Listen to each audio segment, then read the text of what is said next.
Salam damai, sahabat Oase Rohani Katolik terkasih. Bagaimana kabar Anda semua?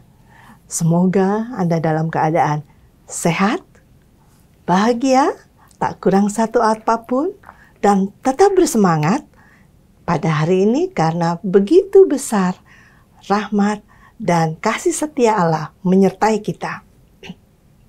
Saya Laurencia Fani bersama Romo Wilfried Valiance Projo. Kami akan menemani Anda mendengarkan firman Tuhan dan juga permenungan dan inspirasi yang akan disampaikan oleh Romo. Marilah kita menyapa Romo Wilfried terlebih dahulu. Halo Romo, bagaimana kabar? Halo Fani dan para pemirsa sekalian, selamat pagi, kabar baik hari ini. Amin Romo. Bagaimana sudah berjuang melawan kemacetan ya pada hari saya ini? ya lumayan macet tadi sampai Grabnya cancel 3 kali, tapi puji Tuhan karena ada niat baik untuk datang ke ORK, jadi semuanya bisa berjalan lancar. Amin, dan Romo. saya bisa tiba tepat waktu. Iya, amin. Tetap semangat ya Romo ya. Baik, sahabat, mari kita memulai acara ini dengan doa pembukaan yang akan dipimpin oleh Romo. Silakan Romo. Mari kita siapkan hati kita untuk berdoa. Dalam nama Bapa dan Putra dan Roh Kudus. Amin. Allah Bapa yang Maha Kuasa dan Kekal, puji syukur kami haturkan kehadirat-Mu atas berkat dan rahmat yang Kau berikan bagi kami masing-masing. Terima kasih untuk hari baru. Terima kasih untuk senyum para saudara. Hari ini kami akan melakukan satu kegiatan rohani, yaitu Oase Rohani Katolik. Semoga kami dapat menghayati makna sabda yang Kau sampaikan kepada kami pada hari ini dan menginspirasi hari-hari kami, agar hidup kami semakin hari semakin menjadi pujian bagi nama-Mu. Demi Yesus Kristus Putra-Mu, Tuhan dan pengantara kami, yang hidup dan berkuasa bersama Dikau dan Roh Kudus sepanjang segala masa. Amin. Dalam nama Bapa dan Putra dan Roh Kudus. Amin. Terima kasih. Antifon pembuka dari Mazmur 86 ayat 8 dan 10. Tiada dewa yang menyamai Engkau ya Tuhan, sebab agunglah Engkau dan agunglah karya-Mu. Hanya Engkaulah Allah. Bacaan pertama tentang pertobatan dan janji. Bacaan dari kitab Hosea bab 14 ayat 2-10. Beginilah firman Allah. Bertobatlah hai Israel kepada Tuhan Allahmu, sebab engkau telah tergelincir karena kesalahanmu. Datanglah membawa kata-kata penyesalan dan bertobatlah kepada Tuhan. Berserulah kepadanya. Ampunilah segala kesalahan sehingga kami mendapat yang baik, maka kami akan mempersembahkan pengakuan kami. Asyur tidak dapat menyelamatkan kami. Kami tidak mau mengendarai kuda, dan kami tidak akan berkata lagi, "Ya Allah kami," kepada buatan tangan kami, karena Engkau menyayangi anak yatim. Beginilah firman Tuhan. Aku memulihkan mereka dari penyelewengan. Aku akan mengasihi mereka dengan sukarela, sebab murkaku telah surut daripada mereka.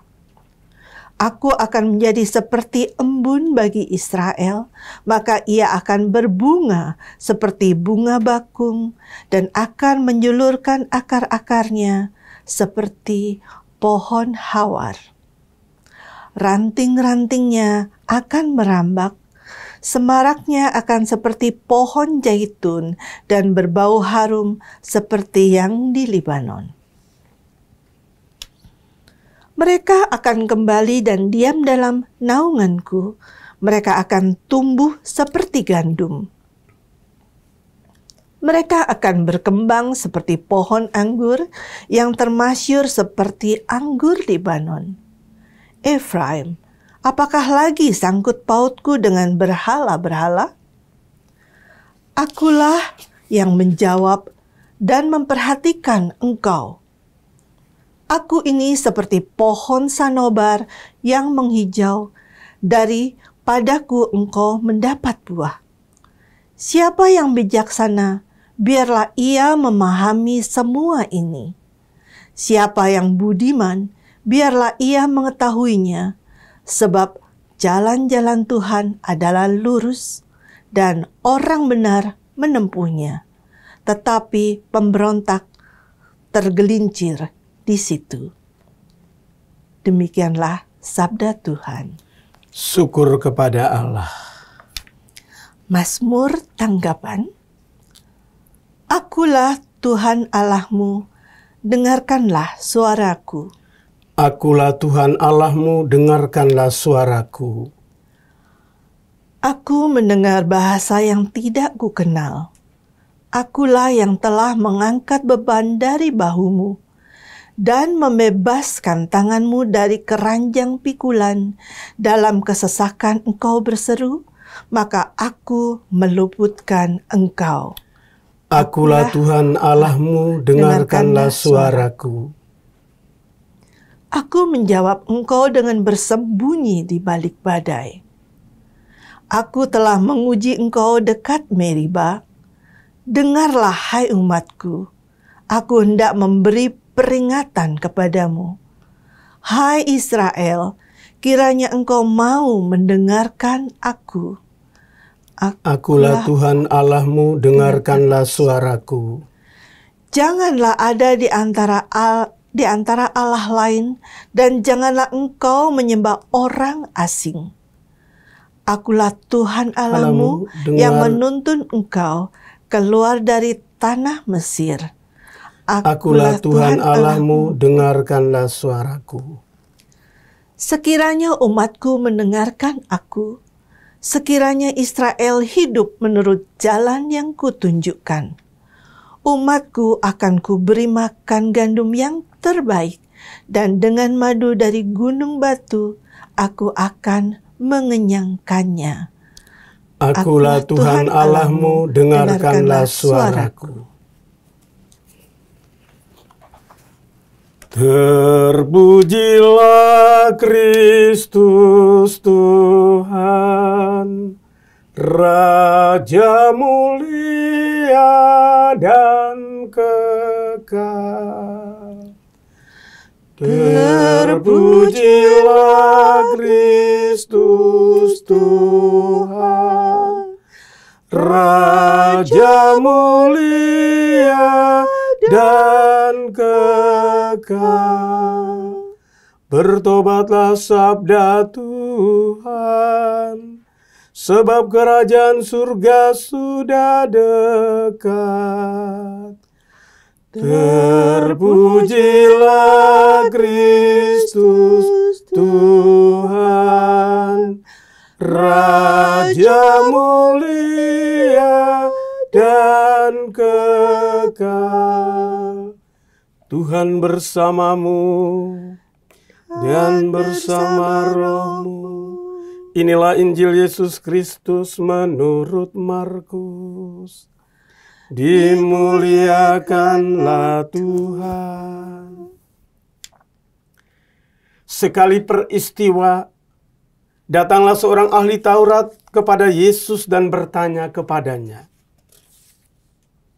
"Perintah manakah yang paling utama?" Jawab Yesus, "Perintah yang paling utama ialah, dengarlah hai Israel, Tuhan Allah kita itu Tuhan yang esa. Kasihilah Tuhan Allahmu dengan segenap hati, dengan segenap jiwa, dengan segenap akal budi, dan dengan segenap kekuatanmu.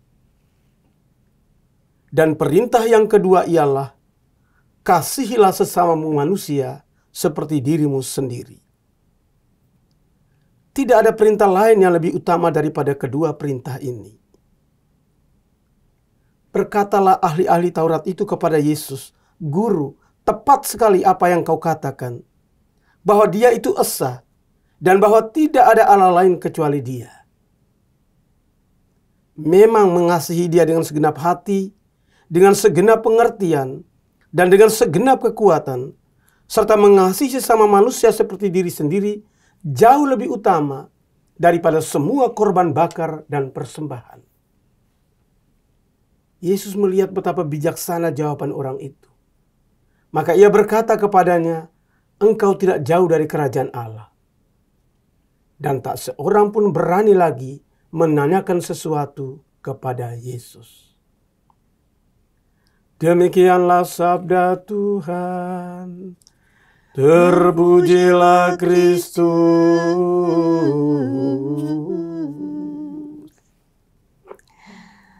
Sahabat Oase Rohani Katolik yang dikasihi Tuhan, setelah kita simak firman Tuhan, sekarang untuk menggali lebih dalam dan mengerti makna dari firman tersebut, kita mendengarkan bersama permenungan yang akan disampaikan oleh Romo Wilfried. Silakan Romo. Baik, terima kasih Fani. Terima kasih para pendengar, pemirsa sekalian. Kalau kita mendengar kitab Hosea tadi, itu sepertinya Hosea berpuisi. Ya. Satu ungkapan jiwa yang luar biasa, indah. Romo. Tapi pertanyaan kita, apakah seindah itu kehidupan Hosea? Ini masalah, karena ternyata tidak. Saya ingin kilas balik sedikit tentang siapa itu Hosea. Ya, Romo. Ya. Hosea itu berarti keselamatan yang datang dari Allah. Ya, nama yang sangat indah. Hosea berasal dari kerajaan utara yang ibu kotanya adalah Samaria. Tetapi dia berkarya di wilayah selatan yang ibu kotanya Yehuda. Dia muncul pada waktu yang hampir bersamaan dengan Amos dan Yeremia. Iya. Kapan Hosea muncul? Dia muncul pada hampir akhir dari masa pemerintahan Raja Yerobeam. Dan kita tahu di masa pemerintahan Raja Yerobeam itu bangsa Israel mengalami kemajuan cukup bagus setelah perpecahan di zaman Salomo. Nah, pada waktu menjelang akhir dari pemerintahan Yerobeam, itu perkembangan masyarakat terjadi luar biasa, terjadi kemakmuran secara ekonomi, dan stabilitas politik menjadi sangat luar biasa. Lalu Israel juga waktu itu mereka mengalahkan musuh-musuh di sekitar, sehingga dengan banyaknya bangsa-bangsa yang bersatu dengan mereka, itu upeti-upeti masuk secara luar biasa. Jadi intinya adalah terjadi peningkatan kemakmuran, dan yang kedua stabilitas politik terjadi dengan sangat baik. Tetapi dengan keadaan seperti itu, menjelang kejatuhan atau menjelang selesainya masa pemerintahan Yerobeam, Israel menjadi sombong, menjadi angkuh, dan tidak terlalu patuh kepada Tuhan. Ya. Jadi para pemirsa sekalian, bagaimana setelah mereka mengalami satu situasi ekonomi yang baik, dengan kondisi politik yang stabil, mereka menganggap bahwa bangsa mereka bangsa yang luar biasa, dan karena itu tidak lagi mengandalkan Allah sebagai satu-satunya Tuhan. Mereka kemudian menyembah berhala-berhala, bahkan membuat patung-patung emas untuk mereka sembah dan mereka puji. Nah, kejahatan-kejahatan juga meningkat di masyarakat yang dengan tingkat kemajuan yang bagus, itu kejahatan juga selain banyak, juga makin canggih. Nah, di zaman Hosea itu kejahatan terjadi secara luar biasa. Orang melakukan penipuan, orang menjadi curang, orang menjadi tidak peduli satu sama lain. Nah, disitulah murka Allah bangkit. Nah, dan kita tahu dalam kitab Hosea, Hosea itu menjadi seseorang di mana Allah mau menyatakan amarahnya kepada Israel. Kalau kita membaca seluruh bab 1 Hosea, di situ terlihat bagaimana hukuman Allah terhadap Israel dilancarkan secara sangat luar biasa terhadap Hosea. Saya kira kita baca dari ayat pertama Hosea itu sudah langsung terlihat hukuman itu. Bagaimana Allah menunjuk Hosea mengikat seorang pelacur, perempuan pelacur. Bagaimana kita lihat itu dahsyatnya hukuman Allah. Saya baca dalam ayat pertama Hosea, "Pergilah, kawinilah seorang perempuan sundal, dan peranakanlah anak-anak sundal, karena negeri ini bersundal hebat dengan membelakangi aku. Jadi lihat bagaimana Tuhan begitu kecewa. Dia marah karena dia dinomorduakan. Dia tidak lagi menjadi andalan dalam kehidupan. Tapi hukuman tidak berhenti di situ. Anak-anak yang setelah itu Hosea menikahi Gomer, seorang pelacur. Tapi Gomer kemudian pergi dan berselingkuh dengan laki-laki lain. Dan itu hukuman yang lebih lagi Tuhan lancarkan terhadap Hosea. Tetapi Hosea dipaksa Tuhan untuk pergi mencari Gomer dan menemukan dia kembali. Dan itu hati Hosea ya. Dia terus mencari dan dia menemukan kembali Gomer. Dan Hosea bersama Gomer memiliki 3 anak. Dan hukuman juga diberikan melalui penamaan anak-anak Hosea. Jadi Tuhan menyuruh Hosea memberikan nama-nama dan konotasi buruk. Misalnya anak pertama diberi nama Yisrael. Yisrael itu artinya menabur. Tapi menabur yang dimaksud sini bukan menabur berkat. Tapi menabur angkara murka Allah. Karena hukuman terhadap Israel itu menjadi begitu hebat. Lalu putra yang kedua disebut Lo Ruhama. Itu artinya tiada belas kasih. Allah menarik, Allah mencabut kembali kasihnya kepada Israel yang telah murtad, telah membelakangi dia. Dan anak yang ketiga diberi nama Loami. Loami itu artinya bukan umatku. Ya? Jadi dia tidak mau mengakui Israel sebagai umatnya. Karena itu dalam kitab Hosea ditulis, berilah nama Loami kepada anak itu, sebab kamu ini bukanlah umatku dan aku bukan lagi Allah. Jadi lihat bagaimana Bapak Ibu sekalian, Allah bisa kecewa, Allah bisa menaruh murka. Kenapa? Karena dia Allah yang pencemburu. Tapi dalam seluruh pergerakan Hosea, kita tahu Hosea itu taat, Hosea itu setia, meskipun setia itu pahit. Benar nggak, Fani? Iya. Setia itu pahit. Tapi kita lihat bagaimana berimannya Hosea, meskipun di dalam tantangan, di dalam cobaan yang luar biasa, dia tetap setia. Kita barangkali melihat Hosea orang aneh ya. Tapi dihukum terus-menerus tapi tetap setia. Diberi hal-hal yang tidak baik tapi dia mau melakukan karena itu perintah Allah. Dan persis karena Hosea setia, maka melalui Hosea juga Allah menunjukkan kasihnya, Allah berbalik, Allah menarik kembali amarahnya. Karena itu saya kira itu panggilan kepada Israel melalui Hosea dalam bacaan yang kita dengar hari ini. Bertobatlah hai Israel kepada Tuhan Allahmu, sebab engkau tergelincir karena kesalahanmu. Datanglah membawa kata-kata penyesalan dan bertobatlah kepada Tuhan. Jadi lihat bagaimana hati Tuhan, meskipun dia kecewa, dia tetap membuka hatinya dengan ruang yang selebar-lebarnya bagi orang yang ingin menemukan kembali perjalanan pulang. Dan Hosea luar biasa karena dia setia, dia patuh, maka Allah memberikan janji yang besar. Tidak saja pada dia, tapi juga kepada seluruh bangsa Israel. Dan ketika Allah menyampaikan tawaran pertobatan, Israel menanggapi secara positif. Ya, meskipun mereka sudah jatuh jauh, tapi karena warta firman yang disampaikan Allah melalui Hosea, mereka akan kemudian kembali kepada Tuhan. Dan apa yang kamu lihat, Fani, dalam bacaan tadi?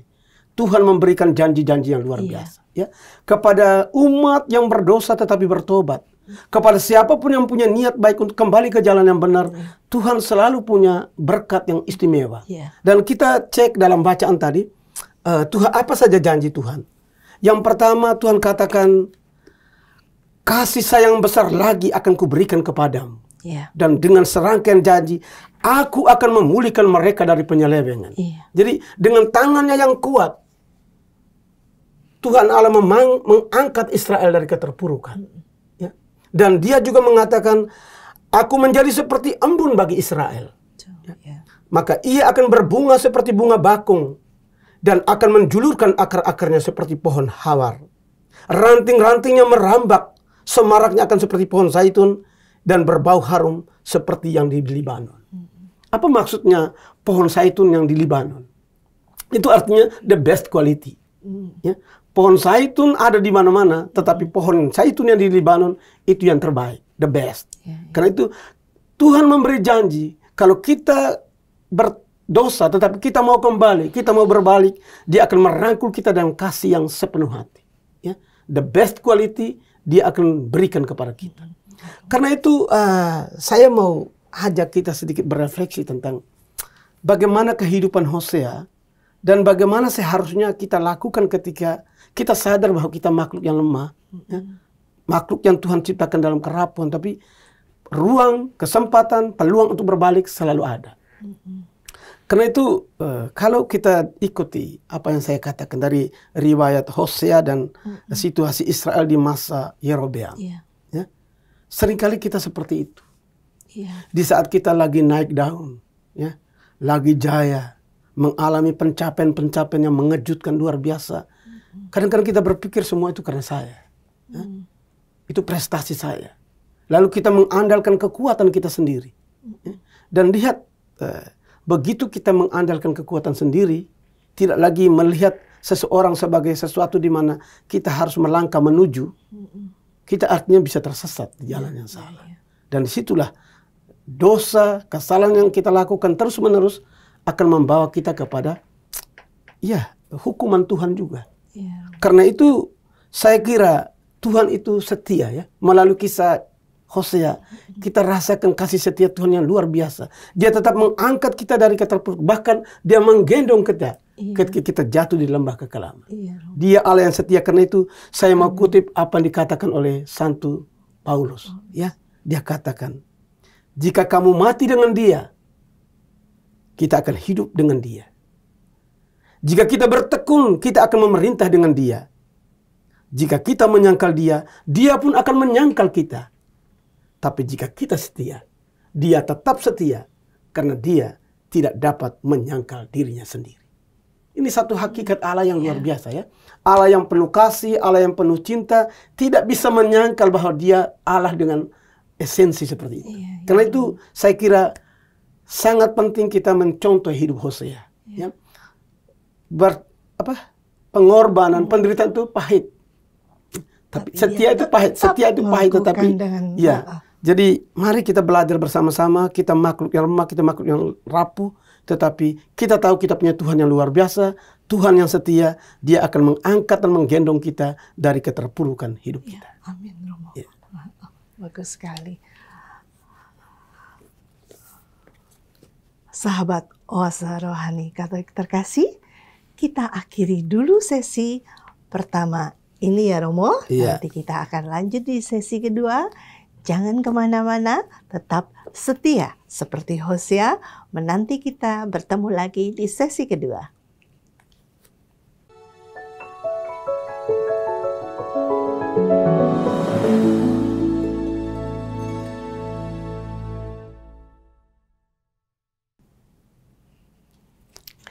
Sahabat terkasih, terima kasih untuk kesetiaan Anda bersama kami. Kita lanjutkan sesi kedua Oase Rohani Katolik edisi hari ini bersama kami Romo Wilfried Valiance Projo dan saya Laurencia Fani. Bagi sahabat yang ingin menyampaikan usulan atau saran dapat mengirimkan ke email kami di orkkaj2021@gmail.com atau di nomor telepon WhatsApp 0881 0251 33438. Nah, Romo, kita akan lanjutkan ya Romo ya. Untuk yang sesi kedua ini begitu baiknya tadi di sesi pertama tentang yang Kitab Hosea, bagaimana Nabi Hosea sudah memberikan contoh yang luar biasa ya Romo terhadap kita manusia yang memang hobinya masuk ke dalam dosa. Nah, sekarang Romo akan melanjutkan memberikan permenungan untuk menurut Injil Markus. Silakan Romo. Baik Fani dan para pemirsa sekalian, Injil yang ditampilkan hari ini betul-betul satu Injil yang luar biasa. Ya? Dan yang menampilkan hakikat Allah sebagai yang penuh kasih dan apa yang harus kita lakukan untuk mengasihi Allah itu. Jadi saya kutip ulang apa yang dikatakan dalam Injil Markus. Kasihilah Tuhan Allahmu dengan segenap hatimu, dengan segenap jiwamu, dan dengan segenap budimu. Dan kasihilah sesamamu manusia seperti dirimu sendiri. ini dua hal yang betul-betul saling mendukung ya. Kita tidak bisa hanya mengasihi Allah yang abstrak. Allah yang abstrak harus kita perlihatkan kasih kita melalui sama saudara yang kita jumpai secara konkret dalam kehidupan setiap hari. Nah, saya ingin bersama-sama merefleksikan tentang dua aspek ini.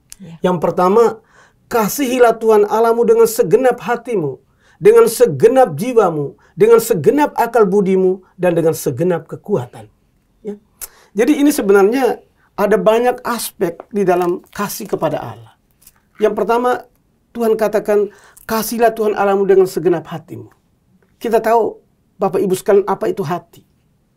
Hati itu sumber keputusan spiritual dan moral. Ya, segala sesuatu datang dari hati. Termasuk keputusan untuk mencintai seseorang atau menolak seseorang. Nah, kalau Tuhan mengatakan bahwa kita harus mencintai dia dengan segenap hati, itu ada dua konsekuensi. Ya. Konsekuensi yang paling pertama adalah bahwa cinta kita kepada Tuhan itu datang dari hati yang tidak bisa mendua. Ya. Dia Tuhan Allah dan kasih kita hanya tertuju pada dia. Hanya satu. Dan kenapa? Karena Tuhan Allah itu dia katakan sendiri loh di perjanjian lama, aku Allah yang pencemburu. Dia mau seluruh kasih setia kita. Upaya kita untuk mencinta dia, tidak ada Allah lain, tidak ada Allah tandingan. Yang ada cuma dia, Tuhan Allah Israel, Allah Ishak dan Allah Yakub. Lalu konsekuensi yang kedua, kasih itu punya hubungan langsung dengan taat. Kalau kita katakan kita mau mengasihi seseorang, kita mesti taat pada dia. Saya kira Fanny dulu masih muda ya, waktu masih pacaran, ya masih lagi sayang-sayangnya pada seseorang. Sekarang itu dua hal itu pasti ya. Ketika kita bilang kita mengasihi seseorang, kita juga pasti akan mentaati dia. Karena itu betul. Yesus katakan dalam Injil, barang siapa mengasihi aku, dia harus mentaati perintah-perintahku. Nah, kalau berhubungan dengan ayat kasihlah Tuhan Allahmu dengan segenap hatimu, itu dengan dua konsekuensi itu. Yang pertama, tidak ada hati yang mendua. Ya. Dia adalah satu-satunya Tuhan. Dan yang kedua, mengasihi dia berarti taat kepada perintah. Mengikuti apa yang dia katakan. Dia, akulah jalan dan kebenaran dan hidup. Jadi jalan itu adalah jalan kebaikan, kebenaran, cinta kasih, keadilan, kejujuran. Ya. Lalu yang kedua, mengasihi Tuhan dengan segenap akal budi. Ya. Akal budi yang Tuhan pakai, Tuhan ciptakan, berikan bagi kita itu sebenarnya sarana untuk menemukan dia. Ya. Jadi kita sebenarnya sejak awal diberi oleh Tuhan itu sarana-sarana, fasilitas-fasilitas untuk mengenal dia dan mengakui dia dan mencintai dia lebih sungguh. Jadi kita tidak bisa menggunakan akal budi untuk menghapus Tuhan. Kita tidak bisa menggunakan Tuhan untuk menolak dan mempersoalkan Tuhan. Karena dari Tuhan. Dan itulah perkembangan saat ini seperti yang saya katakan juga di dalam apa yang terjadi di bangsa Israel di masa Hosea. Ketika kita begitu maju terutama dalam perkembangan akal budi, kita mulai merasa bahwa kita sendiri juga mampu kok. Saya nggak perlu berdoa juga tetap sukses seperti ketika orang lain berdoa. Nah, disitulah kita akhirnya mulai melihat bahwa kita tidak menggunakan fasilitas otak kita untuk mencintai Tuhan. Dan Fanny dan Bapak Ibu sekalian tahu bahwa di zaman modern ini, ketika otak makin berkembang dan manusia bisa menciptakan banyak hal yang bisa menyerupai apa yang Tuhan kerjakan, orang bisa, oh ternyata Tuhan tidak terlalu hebat. Ya. Coba sekarang teknologi cloning ya. Cloning itu satu percobaan teknologi kedokteran modern untuk menciptakan makhluk yang sama persis dengan makhluk yang pernah ada. Jadi suatu saat nanti Fanny, kalau anak cucu-cucu mau lihat Fanny yang sudah tidak ada, mereka bisa mengambil gen-gen tertentu dan bisa menghasilkan rambut, fisik seperti ini dengan kemampuan otak yang sama, atau mereka mau buat Fanny lebih hebat, mereka ambil dari teknologi cloning itu sudah dimulai percobaan pada tikus dan berhasil. Dan segala percobaan kedokteran selalu mulai dengan tikus. Ketika tikus berhasil, manusia hampir pasti akan berhasil. Dan lihat, kalau teknologi cloning itu sungguh-sungguh terjadi dan itu bisa diaplikasi ke manusia, betapa orang akan merasa bahwa dia menjadi saingan bagi Tuhan. Ya, itu kekuatan akal budi. Dan yang ketiga, dengan segenap kekuatan. bagaimana Tuhan dengan segenap kekuatan kita berjuang untuk memenangkan Dia. Jadi dalam kehidupan kita setiap hari, bagaimana orang mengandalkan Tuhan sungguh-sungguh, sehingga apapun yang terjadi, dia akan berjuang untuk memenangkan Tuhan. Nah, pertanyaan kita, apakah dalam kehidupan modern saat ini, orang sungguh-sungguh memperjuangkan dan memenangkan Tuhan? Banyak orang masih sangat banyak orang yang memperjuangkan dan memenangkan Tuhan. Tapi lihat, ada banyak sekali tantangan, ada banyak sekali godaan yang membuat kita tidak terlalu memperjuangkan Tuhan. Banyak orang-orang tua ketika mereka mau mengikuti kehidupan anak-anak, terutama menjelang remaja, mereka banyak mulai cemas. Ya. Banyak sekali orang mulai meninggalkan Tuhan Yesus demi pernikahan dengan orang yang dia kasih. Dan sebagai seorang imam, saya sering mengalami itu bagaimana kegelisahan, kecemasan orang tua. Yang mereka sudah mendidik anak-anak supaya mengakui Tuhan yang satu dan sama seperti mereka. Tapi dalam perjalanan kemudian bagaimana Tuhan tidak diperjuangkan oleh anak-anak. Ya. Ada hal lain yang menurut mereka bernilai lebih. Betul. Dan itu bukan hanya di perkawinan. Ketika orang memperoleh posisi tertentu. Di situ taruhan menjadi sangat besar. Siapa yang mau diperjuangkan di sana? Atau mendapatkan harta kekayaan tertentu. Dengan iming-iming. Orang sekarang banyak sekali merasa bahwa harta, kekayaan itu sesuatu yang lebih hebat daripada hal lain termasuk Tuhan. Karena itu menggadaikan Tuhan, ya, tidak memperjuangkan Tuhan, itu menjadi kecenderungan dalam dunia modern. Nah, yang kedua itu Tuhan. Sekarang Tuhan mengasihi Dia yang abstrak itu sulit bagi kita. Tapi kita harus menunjukkan secara konkret mengasihi sesama yang kita lihat setiap hari. Nah, pertanyaan kita, ada banyak sekali di sekitar kita. Kalau kita harus mengasihi sama kita, pertama, apakah gratis kasih kita? Kita bisa selalu mengasihi dengan tulus. Sering, tapi tidak selalu. Ya? Ketika kita mengasihi orang, kita mulai lihat-lihat orang ini kira-kira bisa nggak balik semua apa yang saya lakukan dengan sepenuh kasih. Perlu timbang. Iya, karena itu kita tuh milih-milih. Mengasihi orang besar, kita akan ikut besar. Ya, mengasihi orang hebat, kita akan ikut hebat. Tapi mengasihi yang kecil-kecil, kita tidak akan terkenal, kita tidak akan menjadi luar biasa. Ya.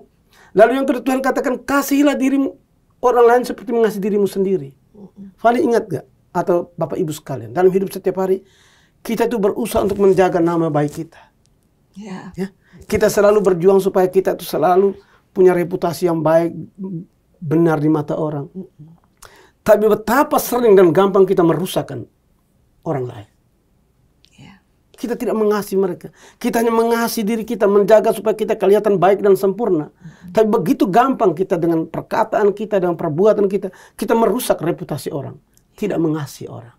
Ya. Di situ tantangan kita dalam kasih. Dan kasih itu juga tantangan besar dalam kehidupan keluarga. Ya.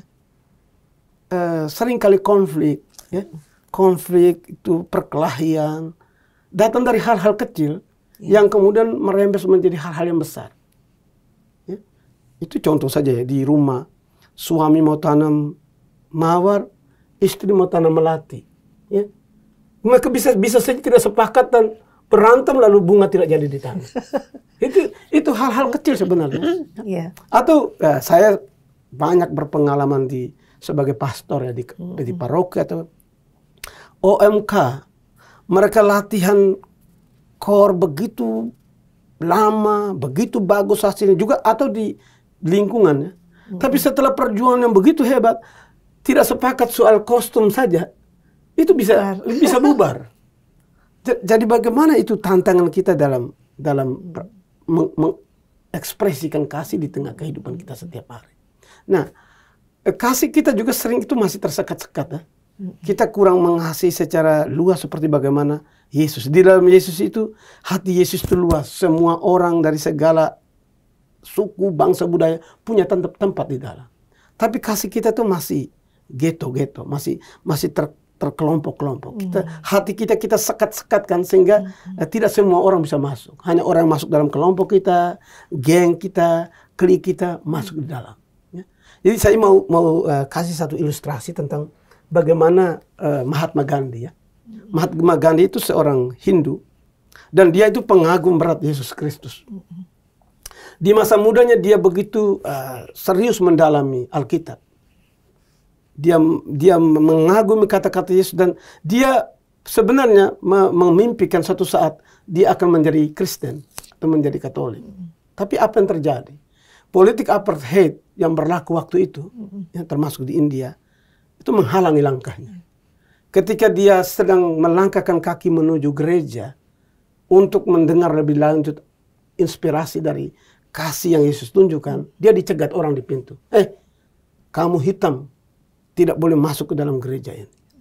Jadi langkahnya terhenti di situ dan ketika seorang bernama, saya lupa namanya, menanyakan kepada dia, Mahatma Gandhi, kamu begitu mengagumi Yesus Kristus, bahkan kamu selalu membaca kitab suci. Mengapa kamu tidak mau menjadi Kristen? Dia bilang, saya tidak menolak Yesus Kristus. Saya mengagumi Yesus Kristus dan mengagumi Kristen. Tetapi saya tidak bisa menerima sikap kamu dalam mengasihi orang dengan tersekat-sekat secara terbatas. Jadi, Fani dan Bapak Ibu sekalian, dalam kehidupan kita setiap hari, Tuhan memang menginginkan kita supaya mencintai Dia secara sungguh. Jadi bagaimana hati kita arahkan pada Dia dengan seluruh kemampuan budi kita. Kita arahkan untuk menemui Dia sambil berjuang untuk memenangkan Dia dalam setiap tantangan, dalam setiap godaan, dalam setiap cobaan. Dan Yesus mau supaya apa yang ingin kita lakukan terhadap Dia, lebih dahulu kita lakukan terhadap sesama yang kelihatan setiap hari. Dengan demikian kasih kita itu bisa konkret. Kasih itu nyata di tengah kehidupan kita setiap hari. Jadi saya kira satu closing statement. Ya. Sebagai satu closing statement, kalau Tuhan Yesus mengatakan, kasihlah Tuhan Allahmu dengan segenap hatimu, dengan segenap jiwamu, dengan segenap akal budimu, dengan segenap kekuatanmu, dan kasihlah sesama manusia seperti dirimu sendiri. Nah, ini merupakan satu jalan, satu cara bagi kita untuk bisa kemudian bertemu dengan Dia dan berjumpa kembali dengan semua orang kita kasih di dunia dalam rumah Bapa yang kekal sebagai putra putri dari Bapa yang satu dan sama. Amin. Luar biasa. Terima kasih Romo untuk inspirasi yang sangat memberkati kami pada hari ini. Semoga kita semua dimampukan ya untuk memberikan kasih yang benar-benar terdalam, memberikan hati kita ya untuk Tuhan kita yang Esa, juga terhadap sesama kita, manusia yang nampak sehari-hari dalam kehidupan kita. Sampai di sini, sahabat Oase Rohani Katolik yang terkasih, pertemuan kita sudah di penghujung acara, maka akan ditutup dengan doa penutup dibawakan oleh Romo. Berikut berkat ya Romo. Silakan Romo. Dalam nama Bapa dan Putra dan Roh Kudus. Amin. Tuhan Allah Bapa di surga, Engkau menghendaki kami untuk selalu mengarahkan hati kepadamu. Bila kami berdosa, Engkau menghendaki kami bertobat. Karena pada Dikau ada kasih dan kesetiaan. Engkau juga menghendaki kami mengasihi Dikau dengan segenap hati, dengan segenap akal budi dan dengan segenap kekuatan, dan mengasihi sama saudara kami seperti mengasihi diri kami sendiri. Beri kami rahmat-Mu Tuhan, mampukan kami untuk selalu mengasihi Dikau dengan mengasihi sesama yang kami jumpai dalam kehidupan kami setiap hari. Demi Kristus Tuhan dan pengantara kami. Amin. Amin. Tuhan bersamamu Dan bersama Roh-Mu. Semoga kita sekalian, hidup dan karya kita diberkati oleh Allah yang Maha Kuasa, Bapa dan Putra dan Roh Kudus. Amin. Terima kasih sekali lagi Sama-sama, Romo ya. Wilfried Valiance Brojo. Dan terima kasih untuk pendengar setia Oase Rohani Katolik untuk edisi hari ini. Kebersamaan kita dari awal sampai akhir. Sampai jumpa lagi di edisi berikutnya. Salam damai.